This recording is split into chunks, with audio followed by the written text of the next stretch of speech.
What's up everybody, Chappy M here, Street Fighter 5 player for Goliath Gaming, and we gotta do it. We gotta talk about what happened in Vegas, 33rd, a much better performance than what I previously did, but we need to talk about what happened there, we need to talk about what I learned, and I got some really interesting things. So without the further ado, let's hop straight into it.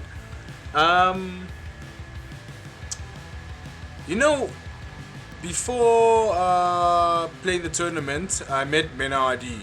And Menardi actually came up to me. He's like, "Man, are you the guy from South Africa?" I'm like, "Yeah." He's like, "You and Billy D are actually quite strong," which was actually really surprising because I didn't think what's this? They paid attention to our CPT or our first to 10. We're on Capcom Fighters, but it's good that we can see that the scene is being pushed. To the point where we're getting some recognition. But yeah, I was training some matchups, not really some matchups, but I was trying to get some games in with Mena just to see how the skill gap is like, before going to the LCQ for Red Bull Kumite. And it was really interesting, I think his birdie was really a troublesome one. His Sakura, not as much as his birdie, but that goes with the matchup, and that's what I learned is that here we don't really play the matchup. What we do, we play the players, not the matchup. So the reason birdie was so hard is obviously, if you're a Kareem player, you would know that birdies are a bad matchup for Kareem. The matchup is right about. We do a ratio when it comes to describing how the matchup is. We say, so this one is on about, it's a 6-4 matchup. Birdie Kareem, it's in Birdie's favor. When a matchup is in another character's favor, what that means is even if your skill level is like this, the matchup already makes it like this. So we over here don't necessarily understand that. We would understand that, okay, yeah, we hear this is a bad matchup, but we never really took the time to check why is it necessarily a bad matchup. Gal Kareem is a bad matchup for Gal, but there's a certain ways you need to play that matchup. So generally, if it's a bad matchup, obviously you can't play textbook. Because if you play textbook, you're gonna win. You're gonna lose. That's just what a bad matchup means. Is that you can't play textbook with this character. How we expect you to play is not how you're gonna play. So it's like this matchup you're seeing on screen. It's a 6-4 matchup in Kareem's favor. If Nakali plays how he's supposed to play, there is no way he's winning this matchup. It's just not happening. So, my first match, I played a G player, And I remember, like a few days before, I was playing Kaba and he was playing G. And he said to me, Kaba said, "You know what, I'd rather go Falcon this matchup because this matchup is very horrible for Kareem. That matchup is a 7-3 matchup. 7-3, meaning it's 70% in G's favor. The reason for that is because it's very hard for Kareem to whiff punish G's buttons. And remember, Kareem's whole gameplay is whiff punishing, So you have to play a bit random, but with Falk, G has a hard time getting in. And the first game I played Falk, it wasn't bad. If I'm being honest, it wasn't bad, But I panicked and I went straight to Kareem, And that's where the problem first started, I went straight to Kareem, and Kareem's a bad matchup, so I should have played that whole game with Falk, And I never really faced a high level G player. So that's also something that we generally, this is not something that we can fault ourselves, because we don't have high level players here because they don't travel, So even if someone is a good player, he not necessarily be a high level player because he's not facing high level players, You see, that's also something, but I'll touch on that a bit later on. So, in terms of the matchups, you know, I played, I played a G play. Like first game of it, I played Colleen. Colleen, it's slightly in her favor, but the matchup is doable. You know, it's 6-4 but doable. 7-3 means that you need magic for that one. You know, it's like Abigail Zangief. If Zangief wants to play textbook, there is no way he's winning that matchup. You know, that matchup is just horrible. You know, you'll never see Itazan Zangief playing that matchup. You know. So that's something I feel we need to pay more attention to. You know, it's the matchups and playing the matchup. What I mean by playing the matchup, I'm gonna give you an example. Not so long ago, I saw a first attempt between a Ken and a Sagat. You know, Ken didn't play V-Trigger 2. You know, he played V-Trigger 1. That's not playing the matchup, because that matchup you need to play V-Trigger 2, because V-Trigger 2 stops the zoning, forces Sagat to now play up close, you know, and to throw fireballs up from up close. You know, that instantly switches the matchup from in Sagat's favor to Ken's favor, and that's playing the matchup. You know, I feel like if we just do that, automatically that changes. You know, Yuri and Karin. You know, Urian players hate that matchup, you know, because Urian players like buffering so many buttons, and Karin will just whiff punish the buffers.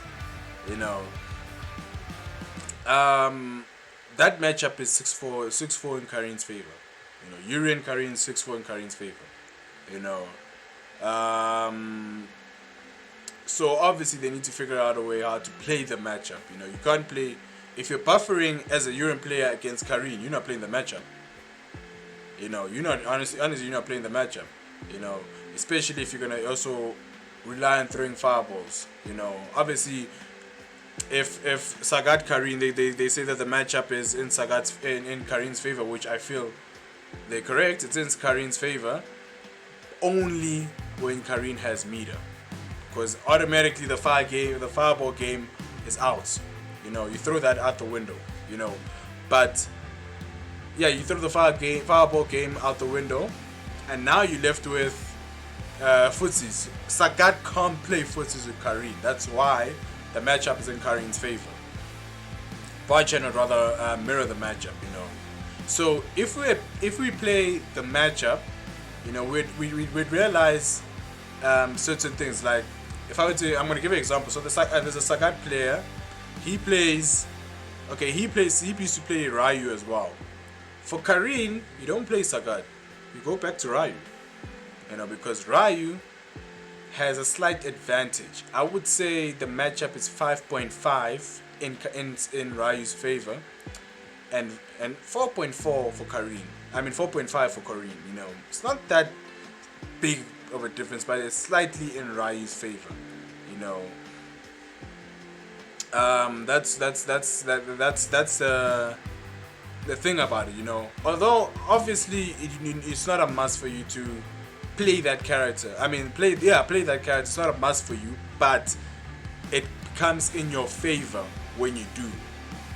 You know, that's why you see counter picking.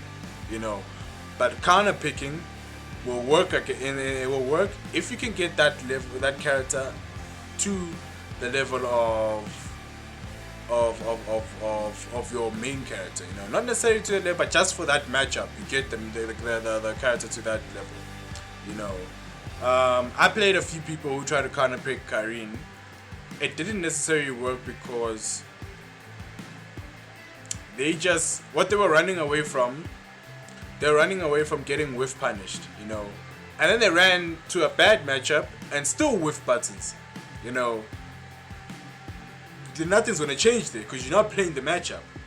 You see, you're not playing the matchup.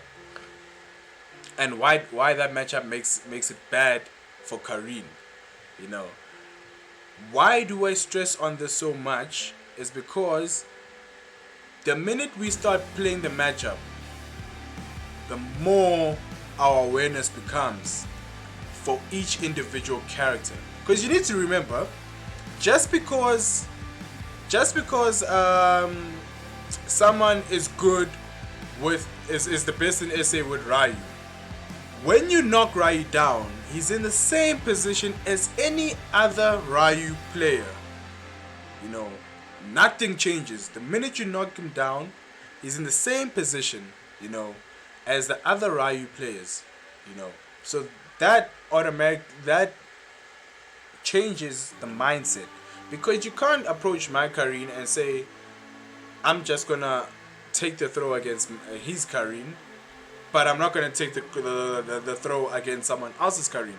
I've seen people play, the people who have played my Karine for a long time, and then after lose to a day one Karine, because they're not playing the matchup, they're playing the player, and that's what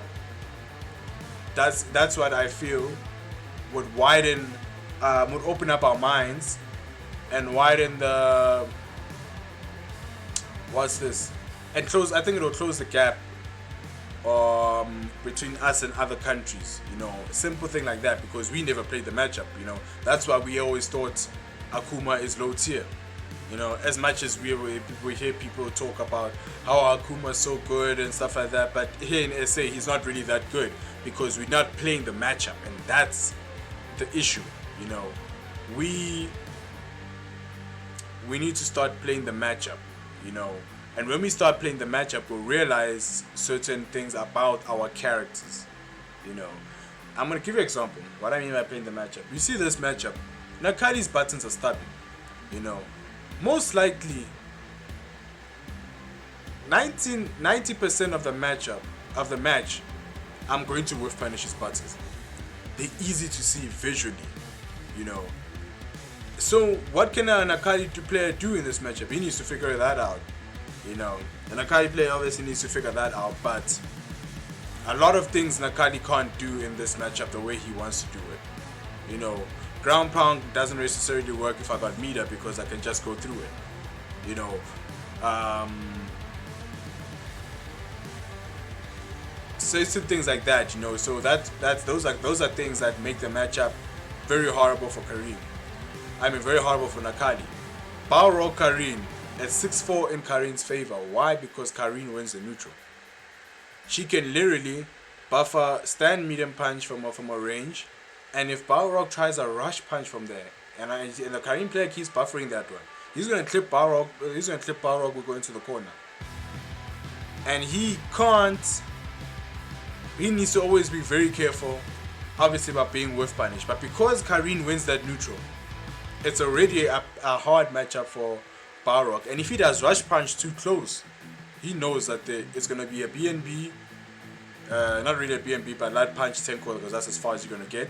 Light punch Tenko, Oki, that's some damage gone. You know, chances are that's 20 to 30% of your damage, of your life gone. You know.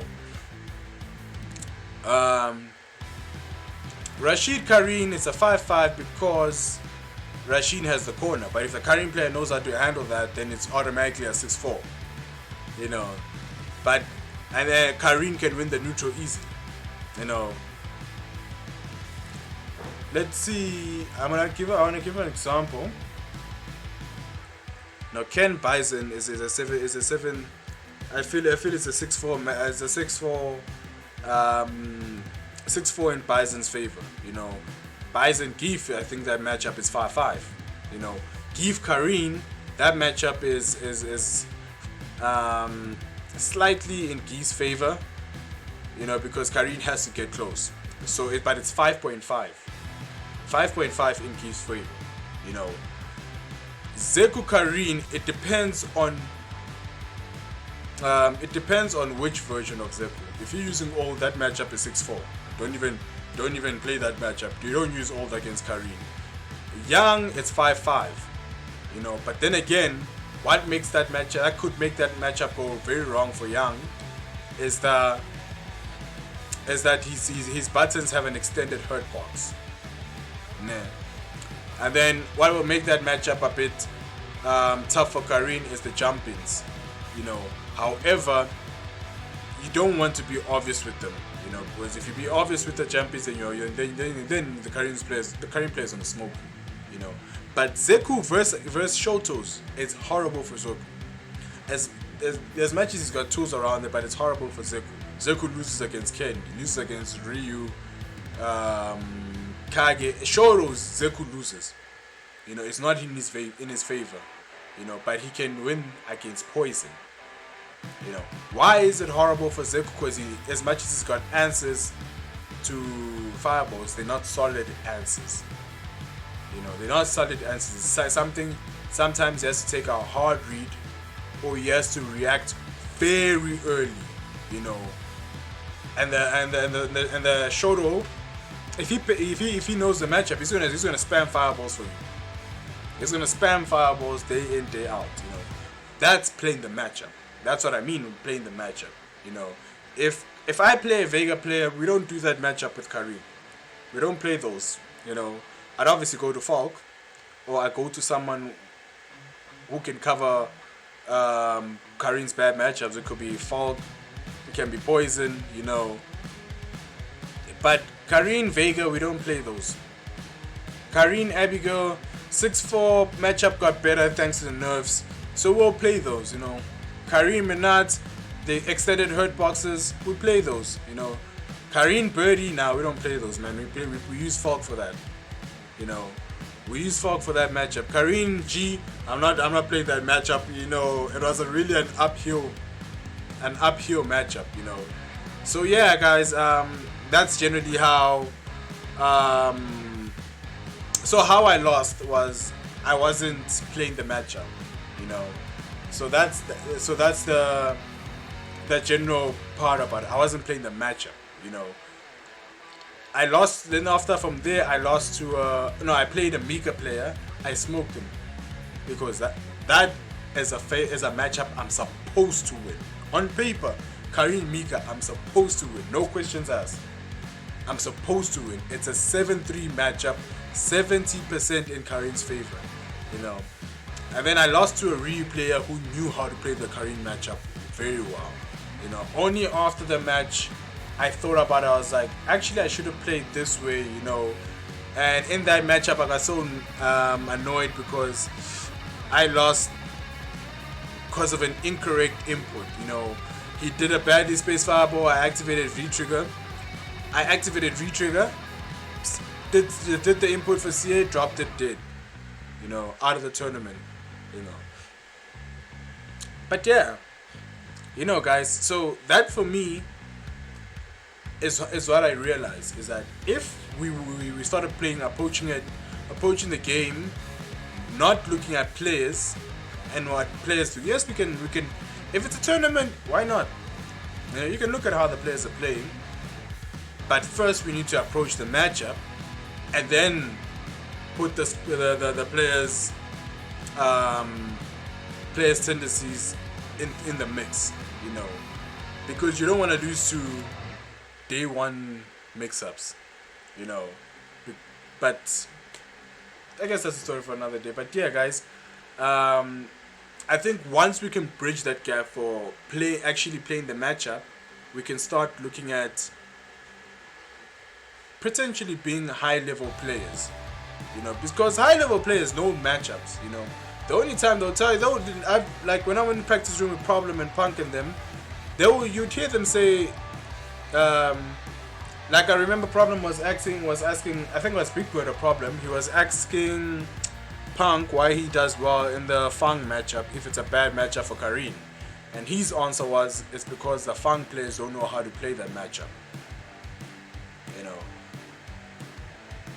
Once you start knowing how to play matchups, you know, certain things will already be in your favor, you know. Street Fighter 5 is heavily dependent on knowing the matchups, you know, and for me, that's how I feel I get so good, is because I look at the matchup and then I look at the players, you know.